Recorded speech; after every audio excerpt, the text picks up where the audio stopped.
Hi, this is Amy from Revolutionary Chicken. So today I'm going to show you how you can take a 5-gallon water cooler and turn it into a chicken waterer. Now I've been using a 5-gallon water cooler for my chickens for a couple years now and I love it, and I will tell you why. First of all, I would always feel so bad for my chickens when they would drink their water because it was always so dirty. No matter how often I would change it, they would poop in it, they'd kick dirt in it. It was just filthy. And I would just think, oh, I'm so sorry you have to drink that. But once I started feeding or watering them from this, it was always clean, always clean. And it just made me feel good because it would be something that I would actually feel comfortable drinking. Not that I have. So the other thing is, the water in here doesn't evaporate and it just lasts. So I timed how long it took for me to, for them to go through the water in August when it was in the 90s. So it wasn't like as hot as it gets. July would have been the hottest, but I timed it in August, 10 days. It went 10 days before I needed to refill it. And in October, just recently, I recorded how long it took. 20 days. 20 days, clean water, did not need to refill it. Now, I wouldn't recommend going that long. You don't want to play chicken with your chickens, you know. You want them to have, for sure, enough water. So I would recommend when it gets kind of low to go ahead and refill it. But just for the sake of knowing how long it actually took, it was 20 days. So I'm still recording. I don't know if it'll go longer than that, but I definitely check it every day. The other nice thing about this cooler is it's insulated, and in the summertime when it gets really super hot, you open this up, feel the water, and it's cool because it averages in the daytime and the nighttime temperatures, so the water inside stays really cool. In the winter time, I would love to say that this never freezes and all your problems are solved, because that would be great. However, although the water hasn't frozen for me on the inside, most of it, right where you put the nipples on it for them to drink their water, just inside, if you reach down in there, you know, where the nipples would be, there is a patch of ice.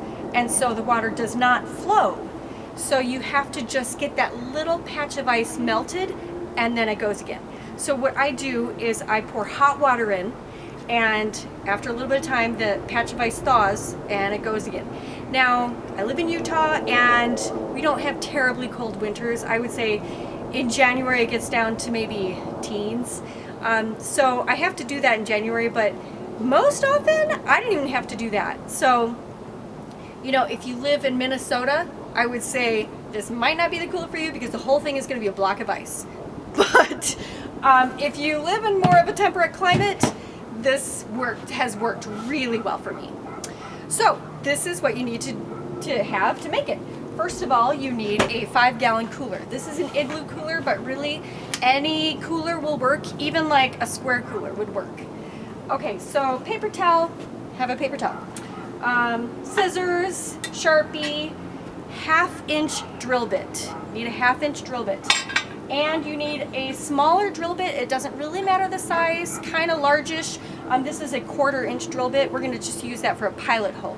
But the 1/2-inch is what you must have. Some measuring tape and a cooler water conversion kit that you get from Revolutionary Chicken. And I'll show you what's inside.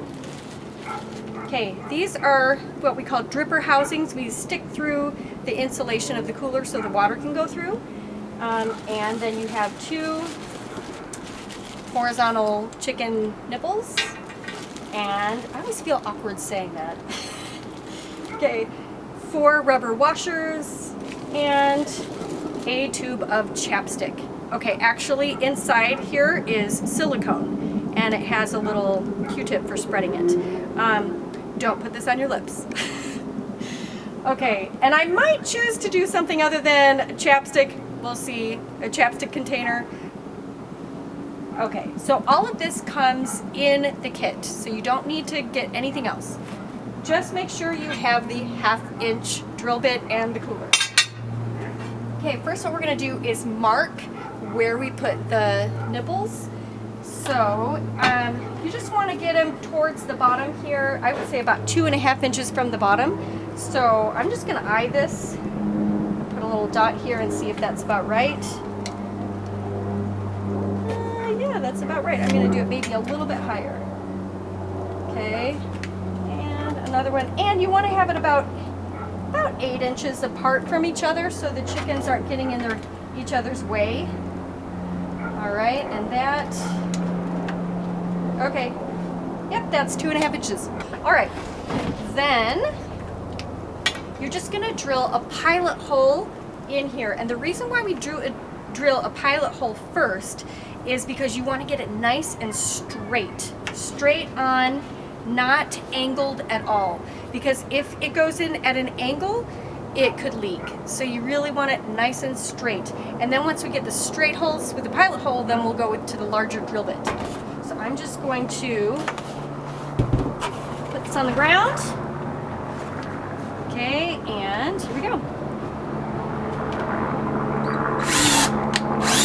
Oh, and I would also recommend doing this outside because it gets a little messy with the insulation.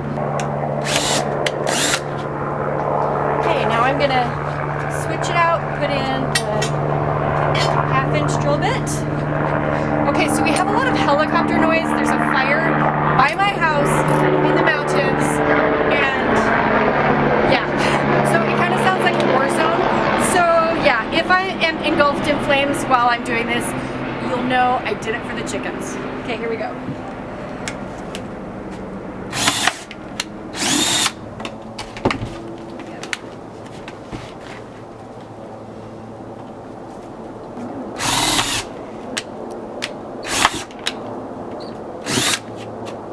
All right.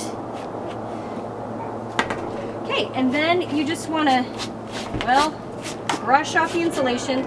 Now, if there's anything on here, like any little pieces of plastic that are coming up, you just want to trim those. I just trimmed a little piece off there. Okay, now I'm going to take one of the dripper housings and I'm just going to push it through the hole and mark where it comes out, because you want to cut a little piece of it off. Anything that sticks out, you need to cut off. It has to be absolutely nothing sticking out at all, or else it'll leak. So I'm going to take my Sharpie and the dripper housing and I'm just going to push it in. Okay, and so we have a good bit sticking out. Let me just put it next to it and do it at the same height. So I've got, this one is marked right here. This one I'm going to mark at the same height. And I will cut them both off just on the inside of that mark. Okay.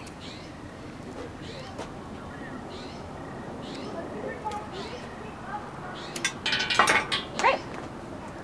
So I'll push this in now and see if any sticks out. Okay, so nothing is sticking out, although I do have a little piece of the cooler itself right here that's sticking out a little bit, and I worry that that might cause a leak. So I'm just going to trim that. I'll go grab an X-Acto knife.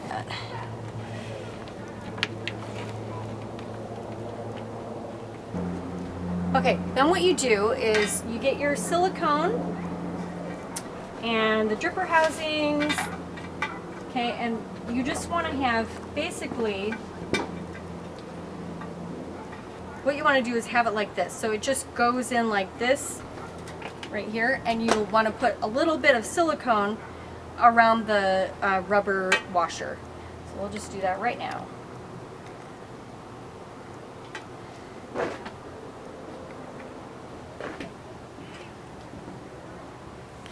So I'm just gonna kind of smear a nice amount there, make it nice and goopy, and this is why you need to have a paper towel handy, because your hands will get all goopy. There.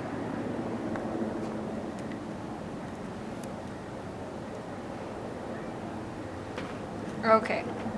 Then you just put them in so they meet in the middle. Okay. I'm going to stick this in here. And you want this little trough, right? This is the trough. You want it to stay at the bottom. So I actually hold this in, well, I turn it a little bit at first, and then I hold it here so that stays at the bottom, and I'm gonna turn it from the inside. Now, this is tricky because you can't wait until it can't possibly turn anymore, because then you've turned it too much. You wanna wait until it's just like hard to turn, and then you stop. So I'm just gonna get a couple of turns here. Okay, it's starting to feel hard to turn. I'm just gonna turn a little bit more. Okay, now it's really hard to turn, and we're gonna just call it good. Okay, I will go to the next one. I'm gonna just check it and make sure nothing sticks out. Okay, that's good. And then I will put on the washers here. And there's my chapstick too. Okay, here we go. Okay, we've got it all siliconed. Wash up my hands. Here we go. Okay, just remember the trough stays on the bottom. And I'm going to turn it around a couple of times, and then I'll hold it and turn from the other side. Okay, that's getting pretty tight. Okay, I'm going to turn it from the inside now. So, is this one? All right. So, you just want to wait about like 12 hours before filling it with water to let that silicone dry. Now, when you put this in your chicken run, you want to make sure and take out the source of water that's already in there. So the chickens are a little bit thirsty, and then you can just kind of push on these little metal posts, and the water will come down into the trough. If they're not picking it up on their own, you can just do it a little bit and show them, and if they're thirsty, they should be interested. And as soon as one picks it up, the others are soon to follow, because chickens are excellent copycats. We had some chickens, no eggs, but they